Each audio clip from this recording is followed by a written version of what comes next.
Welcome to another episode of InFocus. I'm Jack Titchener. We're celebrating Black History Month this month and looking at the ways social justice movements have shaped history as we look to the future. This year's SIU School of Law Hiram Lazar Distinguished Lecturer took a unique look at the Black Lives Matter movement and other social justice initiatives. Our Jennifer Fuller talked with Professor John Britton about his presentation, Racial Awakening, Reckoning, and Mindfulness in 2020. Professor John Britton is this year's SIU Hiram H. Lazar Distinguished Lecturer through the SIU School of Law. His talk is about racial awakening, reckoning, and mindfulness in 2020. Professor, thanks for joining us. Good day to you. There are a lot of people who feel like they should be doing something, they could be doing something, and they're left wondering what that something should be. What's your message to them? Often throughout the last year and going on over to the first months of this year, people have used the term racial reckoning as the awareness, symbolized specifically by the protest over the death, the alleged homicide of George Floyd, and then all the demonstrations worldwide under the general banner of Black Lives Matter. That was not really a reckoning, which in a kind of legal accounting sense is a settlement, an economic determination, an agreement, an end. That's reckoning with any kinds of acts. And in my talk, I feature on the reckonings of the 13th, 14th, and 15th Amendment, freeing slaves, making them citizens with equal protection, and granting voting rights, at least to the African-American men. And we jump up to the 1960s, which some would call the Second Reconstruction, with the passage of the 1964 Civil Rights Act that created equal accommodations throughout the nation, the 1965 Voting Rights Act that fully implemented the 15th Amendment right to vote, nearly a century later, and the 1968 Fair Housing Act. Those were all kinds of reckoning. But nevertheless, we've had clearly a kind of racial awakening throughout 2020 and even into 2021, although it's not publicized that much, but those who know that the assault on the Capitol on January the 6th, and the previous assaults on the election results in Wisconsin and in Michigan and Pennsylvania and Arizona and Georgia were all about nullifying the huge turnout of the Black vote. And so that's the racial awakening that was highlighted in 2020 and continuing now into 2021. If you take a look at that awakening and then say that there should be a reckoning that comes from that, what reckoning must there be? And how do we get to the mindfulness that you're looking for as well? First, the reckoning. With the death of Congressman John Lewis, with the priorities of the new Biden administration, along with the leading civil rights organizations, one of the top goals of reckoning is to pass the John Lewis Voting Rights Act of 2021. That would be a reckoning to reverse what was a Supreme Court decision called Shelby County, Alabama versus Holder, the then Attorney General, that decided a setback and gutted a major part of the 1965 Voting Rights as it had been amended many times. The latest regarding that case was 2006. So that is one example of a reckoning to create a remedy to achieve racial equality. I talk about what Dr. Martin Luther King, as well as Congressman John Lewis, called love. And they spoke of love in social action. It's not that they loved being in social action, but they loved social action itself to bring about racial equality. But they also challenged white supremacy and white privilege with what they would call humanity. And sometimes the love that Dr. Martin Luther King is associated with is not that he loved the people who perpetrated the racial inequities, but he loved being in the social action and he wanted to act humane with those persons, ultimately trying to help them. And that leads into the remedy I'm talking about called mindfulness. And mindfulness teaches each individual, how do they cope with the question of race? How do you have a conversation about race? And one of my themes from a biblical reference is you should learn what you don't know. And you should learn what you can do. And you should always remind yourself of those two rules. And so you have to learn what you can achieve. And it goes through some Buddhist principles of breathing, deep breathing, meditation, concentration, but it really talks about how individuals can cope with their life here in the United States. Professor John Britton is this year's SIU School of Law Hiram H. Lazar Distinguished Lecturer. Professor, thanks so much for your time. My pleasure. Good day to you. About 3 years ago, a Springfield man was given a gift from a friend. He had no way of knowing that it would lead him on a great journey. That gift was a poster from a civil rights march, and it began the journey to amass an enormous collection of civil rights memorabilia. Mark McDonald has the story. We're in the home of Springfield home of Aaron Pearl. And Aaron, it's Black History Month. And you just happened to be, probably didn't notice when you started this collection, but for February, you're sort of a center of activity because you have started just a few years ago gathering an extensive collection of civil rights memorabilia. Yes. And it's pretty remarkable. I really want to ask you about how you got involved with this, but I want to start by looking at the very first poster that you collected and tell us how it got you started. Well, a good friend of mine, Clint Hanley, introduced me to APIC. I started collecting buttons. He went to a show that I didn't attend, found this poster, brought it back to me. I framed the poster, and after I framed the poster, the bug hit, and it became an addiction of just finding more and more civil rights. You keep the framers in business, don't you? Yes, I do. Yes, I do. Because if you look around this room, your wall, all the walls are really well stocked with posters, and you've got buttons, and you've got all kinds of memorabilia. But let's walk over here and talk about this one, though, because this one is this may be the most rare item in your collection. This is a pennant from Martin Luther King's March on Washington. I Had a Dream speech, and you had to be present at this to get one of these pennants, didn't you? Yeah, you had to be present, and I wasn't present. This happened to get into my collection through a friend that got it from another friend.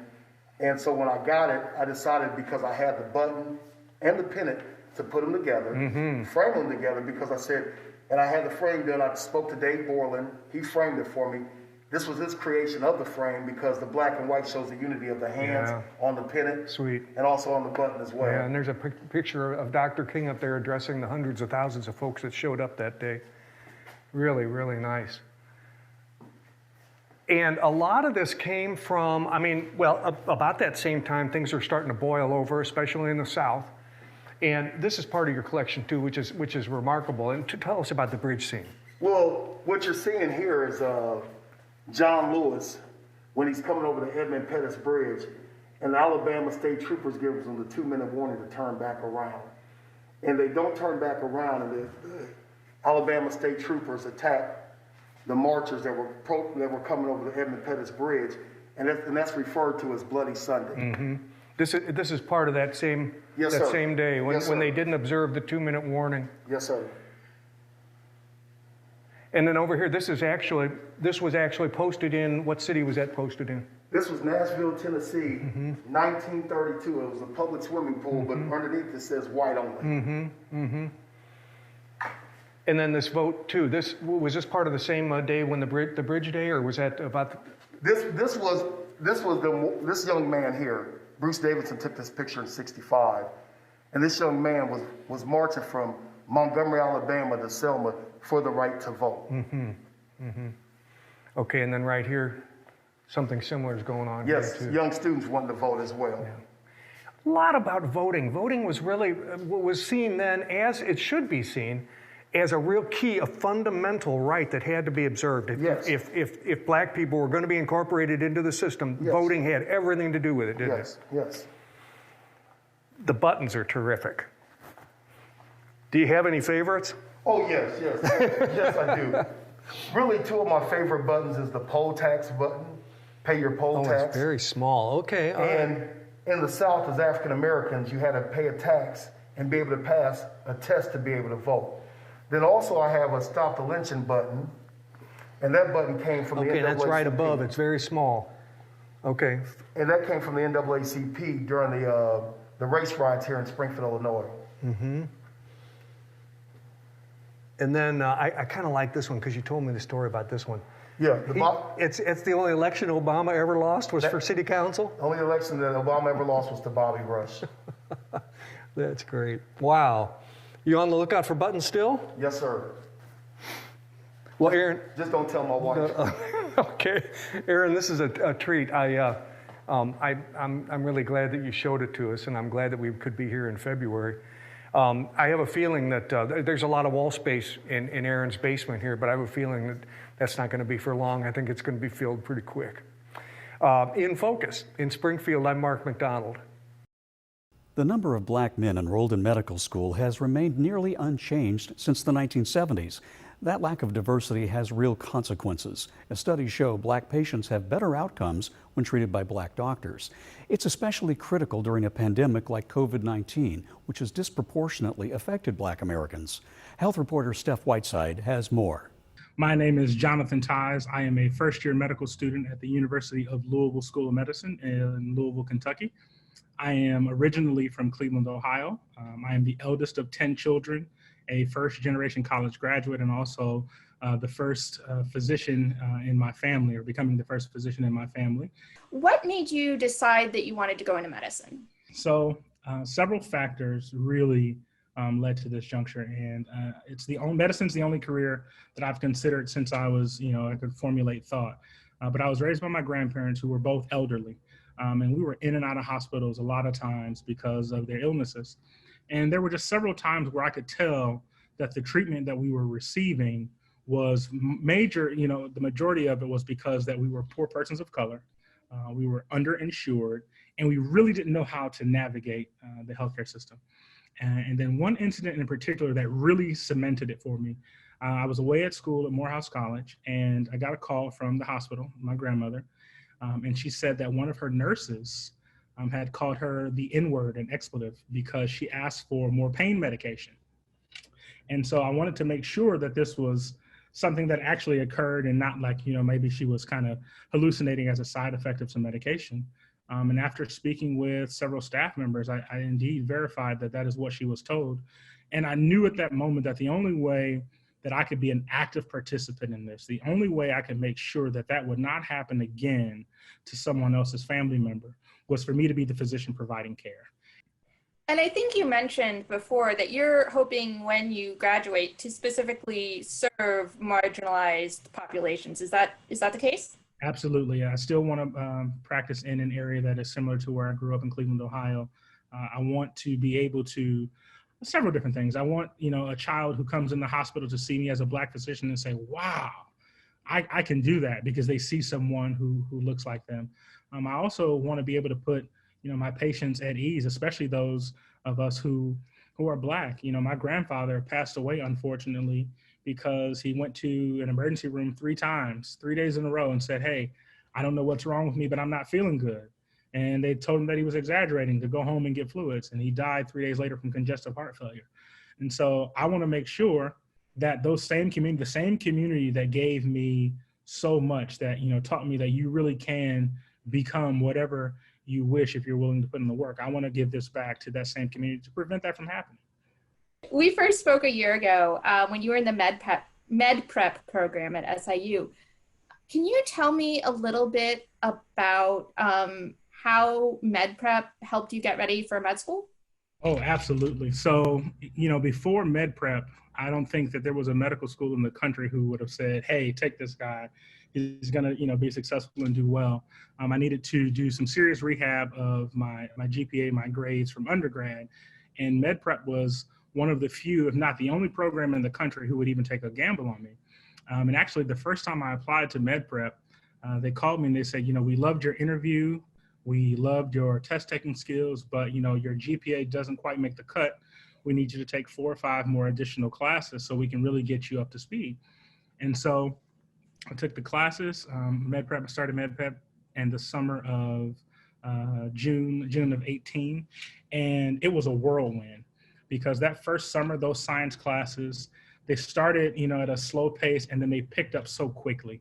And the skills that you develop, the material that they go through, they really teach you how to hone in on understanding the science, not rote memorization, but really understanding what is happening. And on each level, they continue to build. And so we go from the most basic level to one of my favorite courses that I took there, which was the gross anatomy lab, where we got to do cadaveric dissections, which in all honesty, made my first semester of medical school, almost a breeze, because the first semester was all, gross anatomy and some integration. And because I had actually done this before, I had seen it before, it was really like a refresher course. And so med prep really saved my academic career in terms of me going to medical school, because when I left there, not only was I well prepared because of the rigorous academic curriculum that they had, but I had a lot of confidence that was, put into me that I could actually do this. And I've been doing very well here at the University of Louisville School of Medicine. When he graduates, Tice hopes to practice medicine in underserved communities. Med Prep is a program offered by Southern Illinois University that helps economically and educationally disadvantaged students prepare for success in health professions. Central Illinois has long been a place rich with performing arts. As we honor Black History Month, we hear from some of the area's most talented Black actors who are a vital part of bringing stories to life for area audiences.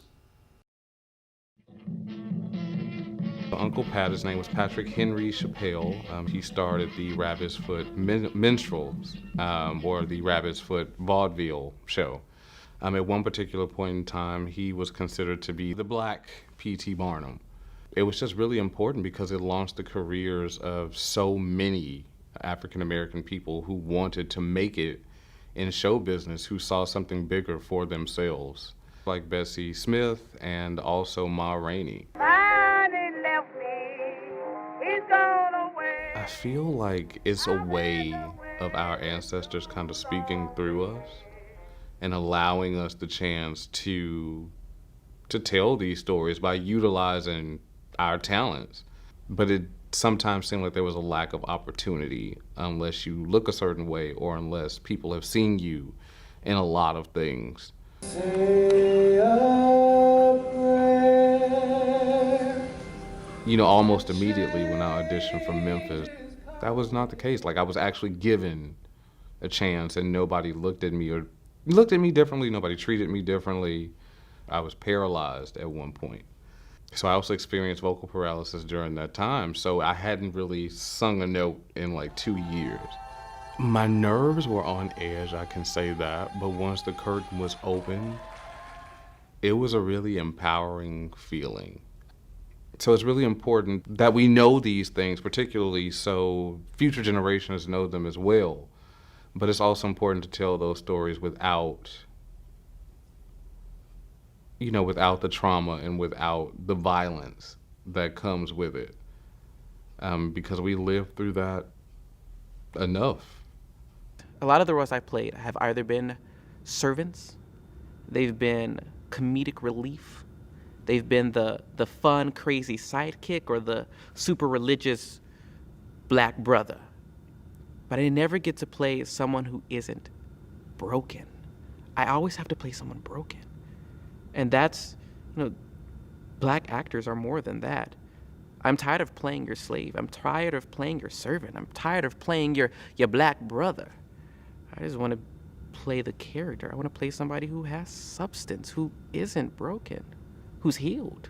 I act with tenderness and kind compassion.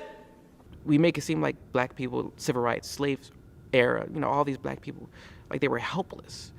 But black people had to learn to be resilient, had to be independent. And I want to see that more in theater. Shows where the truth isn't hidden. It's a mirror that you put up to society. And you say, this is you. I am a historical actor at the Abraham Lincoln Presidential Museum. I do a show called Ghosts of the Library. And in that 9-minute show, we are narrating the story of Lincoln and his artifacts. In addition to narrating these artifacts, we also talk about the history, the pain, the death that permeated that time. I need to be careful about how I say this because I don't want people to think that, oh, I'm ungrateful, because I'm definitely in a very fortunate spot. But I need people to recognize that the story that I get paid to tell is one of the darkest moments in American history.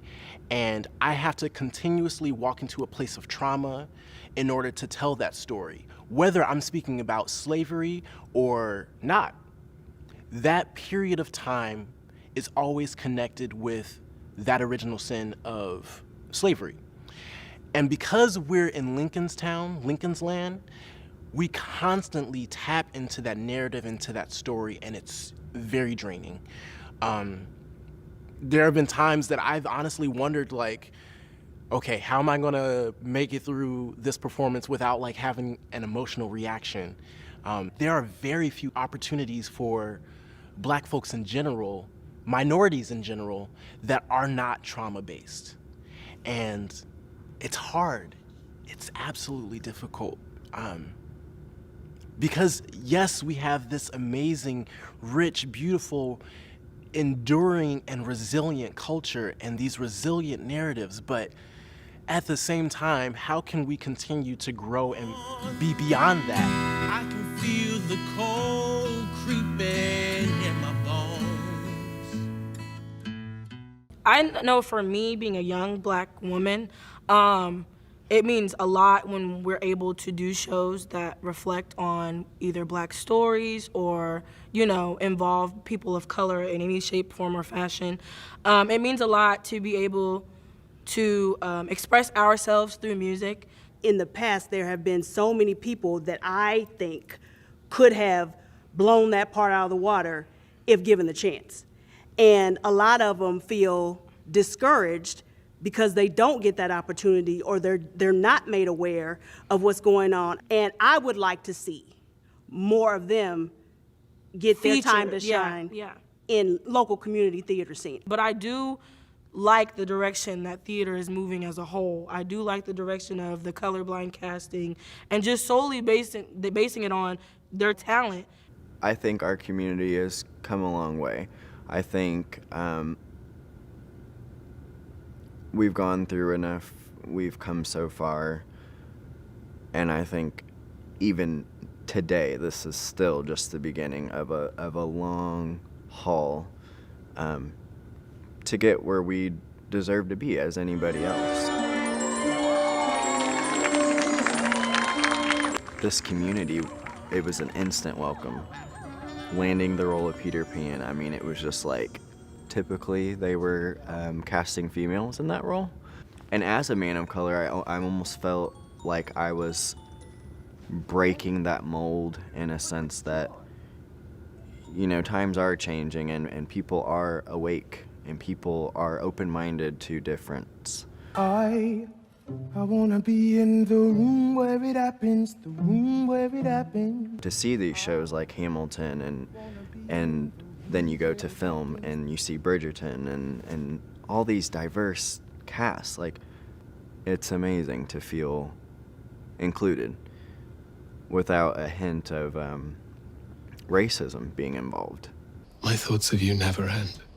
Black creatives don't just need the space to dream, they need the insurance to dream. And what I mean by that is more than support, more than encouragement, more than promotion, more than exposure, more than capital, we need actual engagement and people willing to be uncomfortable enough to engage. You have strength, you have a community, you have backing. You have it in you. Go reach your promise, go reach your potential. Don't let people hold you back.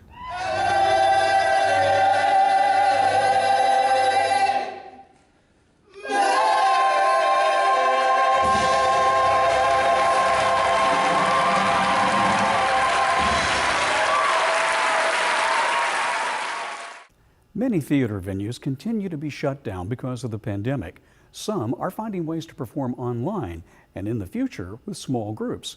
These actors look forward to your continued support for the arts. Thanks for joining us for this episode of InFocus. As always, you can find our segments online at WSIU.org. We'll see you again next time. For InFocus, I'm Jack Titchener.